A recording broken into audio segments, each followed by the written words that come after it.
Bom, agora é a hora de vocês entenderem sobre interface em humano-computador, beleza? Vamos estar mais atento como funcionam essas interações, como que a gente lida no dia a dia com isso, os problemas que são extremamente importantes, como a gente compreende e resolve esses problemas. Claro, aqui é uma parte muito mais teórica, mas a gente vai depois para a parte prática também, beleza? Então vamos seguindo. Bom, já passamos sobre a introdução, já falamos um pouquinho sobre ciência da computação, já falamos sobre o computador também. Agora é a hora de a gente falar dessas interações com os computadores. Beleza? Bom, como sempre, nossa referência. Aqui a gente já fez essa introdução também. Eu, Rodolfo, sou seu instrutor. E continuamos sobre a interação humano-computador. A interação humano-computador é como a gente interage e como isso ajuda no dia a dia a gente utilizar os computadores para resolver os problemas, beleza? E com o tempo os computadores eles se tornaram-se cada vez mais fáceis de usar. É, mas há problemas ainda que podem ocorrer, beleza? Mesmo a gente interagindo, conhecendo bastante, existem diversos problemas que ainda acontecem. E há coisas que você pode fazer para resolver esses problemas e a gente vai aprender. A interação, ela tem algumas formas da gente interagir com o computador.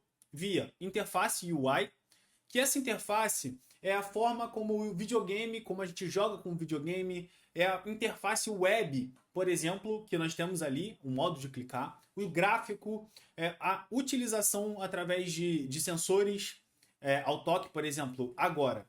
Como que eu estou passando o slide aqui para vocês? Estou clicando na tela do meu smartphone e ele vai passando essa parte, essas telas, na verdade, né? Perdão. E de maneira com que via Wi-Fi, e isso não importa muito bem como é feito isso, mas via Wi-Fi ele consegue através do servidor enviar e disparar a informação e ele faz a alteração da tela automaticamente. Certo? A interface gráfica, e essa interface gráfica, gente, é através dos aplicativos, clicando nos botões, através dos textos e tudo mais. Eu vou mostrar e depois eu vou trazer as informações como o texto está mostrando para vocês, beleza? Ou via command line. E o command line a gente vai também especificar melhor. Mas vamos lá. A User Interface. A User Interface, UI, inclui todas as partes de um sistema de computador que você usa para operar o computador. Por exemplo, a interface do usuário para jogar um videogame. Quando você abre aí um PlayStation, quando você vai usar um, sei lá, um joguinho da cobrinha. Existem diversos jogos, eu quero tentar usar o melhor para você, mas imagine um jogo e como você interage, seja colocando para cima, colocando para baixo. Isso é uma interface de como o usuário, eu como pessoa, estou utilizando e usando para que essa informação chegue na tela e eu interaja com o computador. Beleza? É mais ou menos isso. Os botões gráficos dos jogos é mais ou menos nesse modelo que a gente está trazendo, que é a UI, a User Interface. É a interface do usuário, só para que vocês entendam em português. O gráfico é User Interface, o GUI. Isso aqui também é importantíssimo vocês conhecerem, que existe uma interface gráfica do usuário, o GUI. A gente pronuncia esse GUI. É um tipo de interface do usuário que usa os ícones e os símbolos e uma tela em vez de apenas textos simples.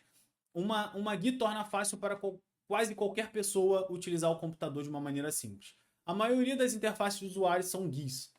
Como que vocês olham hoje os aplicativos? Você clica, por exemplo, no Instagram. Aquilo é um GUI. É uma forma, uma interface simples de que você entende via símbolo que aquilo é de fato aquilo. Que é por exemplo, o Instagram. Que um Twitter é um X, agora é X, né? O nome da rede social.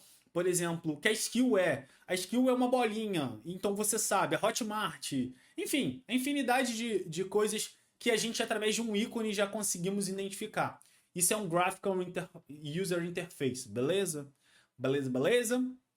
Agora, lembra do terminal? Para alguns que já estão acostumados, outros não estão acostumados, não tem problema. Mas vocês, assim que vocês visualizarem um comando, uma interface preta, que eu só começo a escrever textos, aquilo é um Command Line Interface, um CLI. Quando vocês visualizarem a palavra CLI, automaticamente já entendam que é um Command Line Interface ou um interface de linha de comando. É muito mais utilizado pelos desenvolvedores, beleza? Mas vamos lá, linha de comando ou CLI. Usa apenas textos para operar um computador. Esse tipo de interface é muito mais difícil de usar porque deve ser deve ser digitado comandos específicos ou frases que funcionem.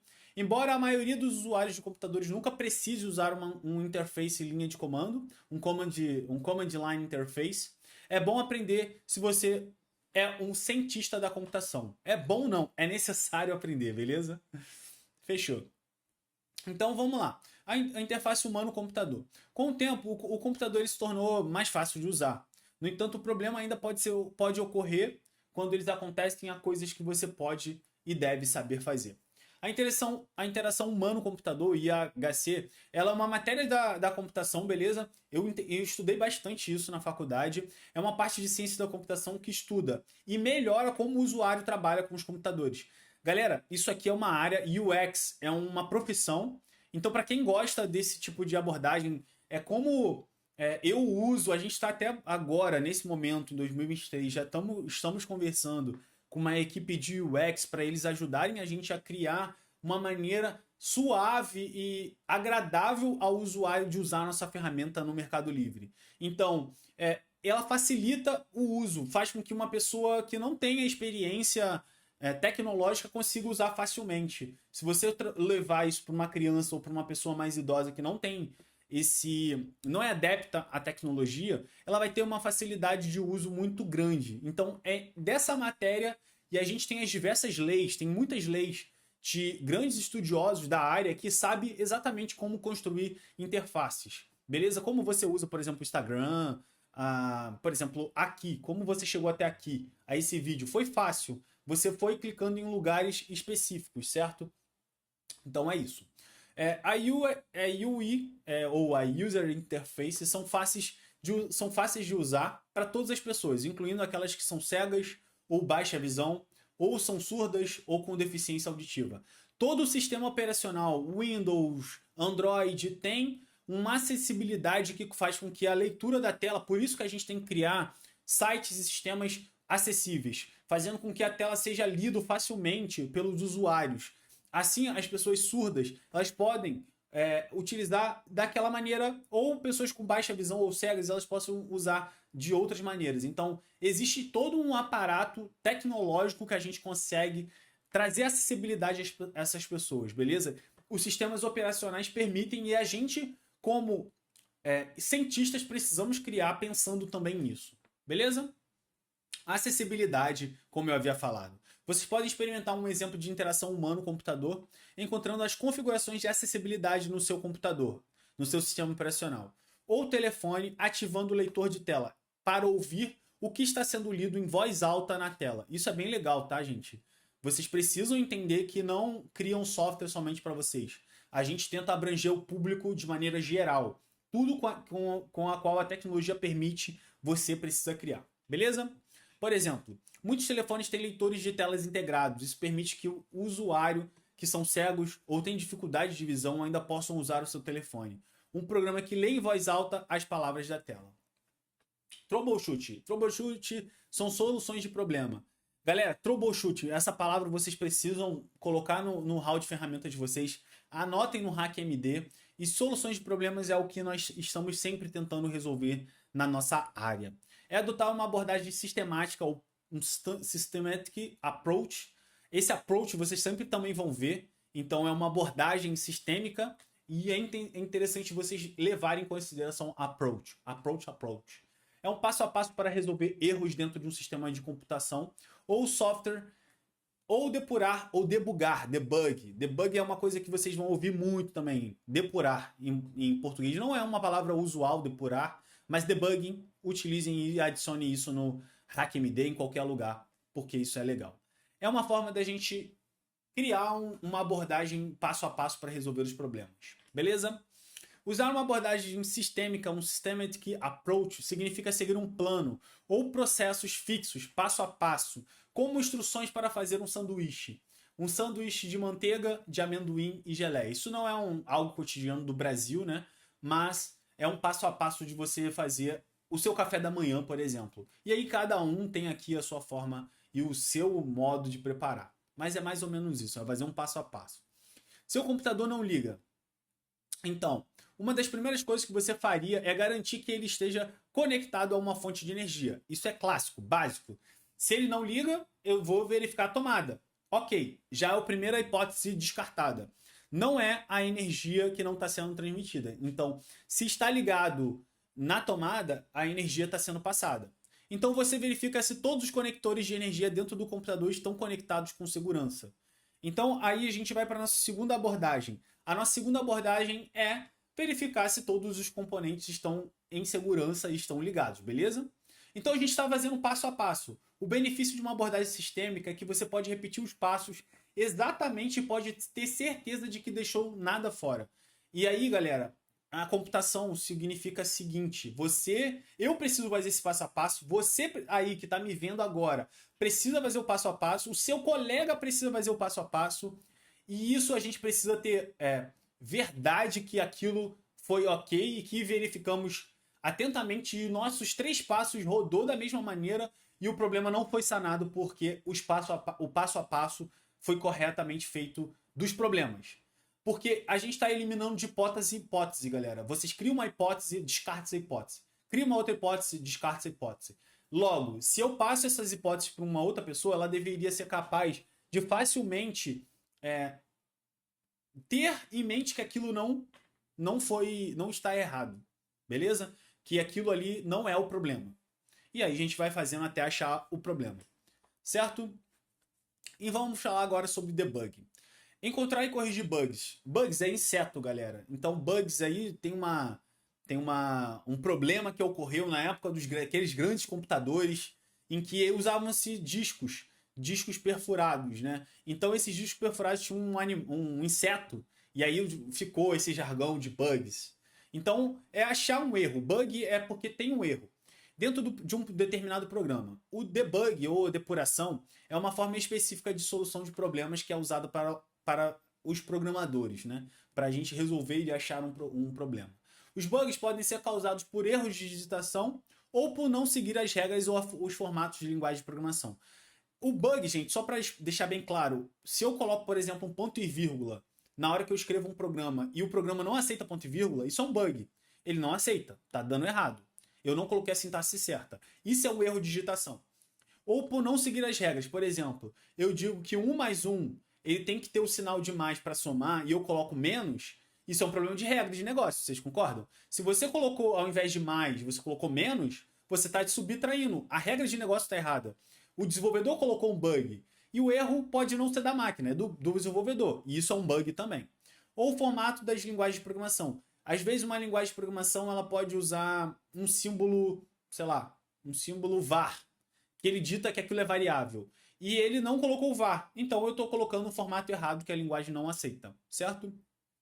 E um bug é exatamente isso. Saiam insetos dos meus programas. Beleza. Então a gente tem as estratégias Troubleshoot Strategies. Troubleshoot, soluções de problemas, estratégias de problemas para a gente solucionar. Solucionadores de problemas usam algumas dessas estratégias para ajudar a encontrar e corrigir os problemas. Eu sou uma pessoa que eu me considero que eu sou muito bom em resolver problema. Muito bom mesmo, no meu ponto de vista. Eu sou uma pessoa que eu tenho estratégia, eu busco encontrar como eu posso resolver essas estratégias e eu completo isso com as hipóteses. Então, se eu vou descartando essas hipóteses, assim eu tenho uma análise muito clara do que eu não preciso mais investigar, porque já foi investigado, certo? Ponto 1. Trocar por peças funcionais de um computador. Isso a gente está falando do hardware. Mas isso vocês têm que generalizar tudo que a gente aprende, gente. Tudo, tudo. Eu vou generalizar aqui para vocês entenderem. Vocês generalizam para o contexto de vida, de como isso deve ser feito, certo? Então vamos lá. Trocar as peças funcionais de outros computadores, como monitores, teclados e até discos rígidos, placa-mães ou fontes de alimentação. Por exemplo, eu estou com um computador, um desktop. Imagina um desktop que é computador separado do gabinete, que tem ali no seu gabinete a parte funcional mesmo, com memória RAM, com placa-mãe e tudo mais. Você tem um teclado externo, você tem um mouse externo. Então, se sua máquina não está ligando, não está aparecendo a tela, não está aparecendo a imagem, você pode desconectar, trocar o seu monitor e tentar com outro monitor. É uma tentativa. Você pode pegar o seu gabinete e alterar uma memória RAM, pegar uma memória RAM e trocar o componente da memória RAM, testar novamente. Então, olhem isso, eu estou testando em cada possibilidade. Agora vamos para um software. Eu tenho uma aplicação que tem um determinado código. Eu posso comentar essa parte do código e verificar se o software funciona. Se funcionou, eu vou, descomento essa parte do código, entro dentro do código e vou comentando etapa a etapa para ver se funciona. Então, você está fazendo tentativa para tentar resolver o problema, certo? O segundo ponto, criar um diagrama para rastrear o problema. Galera, rastrear é muito importante, vocês escreverem o que vocês estão fazendo, ter isso registrado para vocês saberem depois o que vocês fizeram. Um diagrama é escrever, é desenhar mesmo, galera. Seja no papel, seja usando um Dry.io ou qualquer outra ferramenta. Por exemplo, criar um diagrama de todos os componentes de um sistema de computador, como eles se conectam entre si. Por exemplo, como que o mouse se conecta com o gabinete, como que a placa-mãe está usando a memória RAM. Enfim, você pode fazer essas conexões com desenho, certo? Então assim você vai podendo eliminar também o que você já resolveu. Nós, seres humanos, gostamos muito de parte visual, fazer com que o visual mostre pra gente como aquilo tá, como funciona. Visualmente é mais fácil de você explicar para alguém algo, é mais fácil de você tentar ter uma visibilidade das coisas. Eu amo desenhar, eu desenho muito, então para mim assim, isso aqui também é uma etapa muito importante. Beleza? Terceiro ponto, fazer alterações no software para ver se o hardware funcionará. Às vezes uma atualização de software tem bugs e você pode precisar voltar para a versão anterior. Ou talvez você precise instalar um novo driver. Um programa diz ao computador como interagir com uma peça. O drive, só para que vocês entendam, é como, por exemplo, eu tenho um microfone aqui onde eu estou verbalizando tudo para vocês. Então, esse microfone tem um drive que o meu sistema operacional, que no meu caso é um macOS, ele sabe ler e às vezes ele está desatualizado, porque existiu um bug, foi implementado um bug na hora dos desenvolvedores construir esse drive, e esse drive precisa ser atualizado, porque eles criaram uma correção. Vocês vão entender melhor o que é correção, o que é atualização, mas isso é só para que vocês entendam de forma abstrata, beleza? Certo. Quarto ponto, verificar as configurações de softwares e a compatibilidade dos componentes. Alguns softwares são feitos para hardware específicos. Por exemplo, você não pode instalar um aplicativo de iPhone em um telefone Android. Isso aqui é um ponto muito importante. Por exemplo, se eu tenho um iFood, um aplicativo iFood, e eu tenho um iPhone, e você, que tem um Android, me pede para eu enviar o aplicativo para você instalar na sua máquina, ou melhor, no seu smartphone, não vai funcionar, porque são sistemas operacionais diferentes. Novamente, gente, quando você builda um aplicativo, você está buildando pro sistema operacional. No caso do iOS, no caso pro Android. Então, o Linux, mesma coisa. Então, tudo é específico para aquele tipo de arquitetura, porque a comunicação da arquitetura com o processador está totalmente ligado a isso. Então, entenda que uma coisa não tem a ver com a outra. Por isso que vocês vão entender depois sobre compiladores. E o compilador ele é específico. Então, você precisa buildar na máquina-alvo, certo? Tanto é que você precisa ter um Mac para você executar e criar uma aplicação iOS, que é para o iPhone. Então, entenda sempre isso. O Android já é mais bem aberto, você consegue no Linux buildar e tal, mas precisa desses softwares focados para isso. E, bom, o ponto 5, obter uma ajuda de solucionar os problemas com uma pessoa mais experiente. Do dia a dia de trabalho. Do dia a dia de trabalho, um sênior é muito caro, gente. É muito caro pagar um sênior para ele ficar explicando para você sobre drive. O que é um drive? Para explicar para você o que é ciência da computação. Como que é 1 mais 1. Como que você, por exemplo, coloca um if e else. Como que... É muito caro, gente. É muito caro. Um sênior é muito caro. Então, se vocês não compreendem que a empresa, ela lida com custos, e se você é uma pessoa que busca diretamente para resolver esse problema antes de chegar com esses insumos, porque até o ponto 4, se você fez tudo isso e até o ponto 4 você vai ter tanto insumo que na hora do ponto 5, que é pedir ajuda, ele só vai sanar uma ajuda muito específica. E aí ele vai falar assim, é isso. Então, você não precisa de mais do que isso. Porque se você chegou a um ponto de que não conseguiu por algum motivo olhou no Google, em fórum, aí a gente já está tão avançado com o problema que beleza, é realmente o momento que o sênior precisa entrar. Porque você ficou travado, beleza? Mas é importante você salientar isso, que vocês precisam ter outras etapas antes de chegar até aqui, certo? É muito importante isso. Então, a gente lida com uma equipe técnica de Scred quando solicita ajuda, mas eu já cheguei com tantos insumos que vou dar um contexto para essa pessoa. E outro ponto importante, vocês precisam dar contexto, não é chegar, ó, tem isso aqui. Tá, é isso aqui. Você tem que me explicar pro sênior o que que você estava mostrando, tudo que você já procurou. Você tem que me mostrar o que você já procurou, não para que eu diga ali para você, mas que aquilo me dê contexto.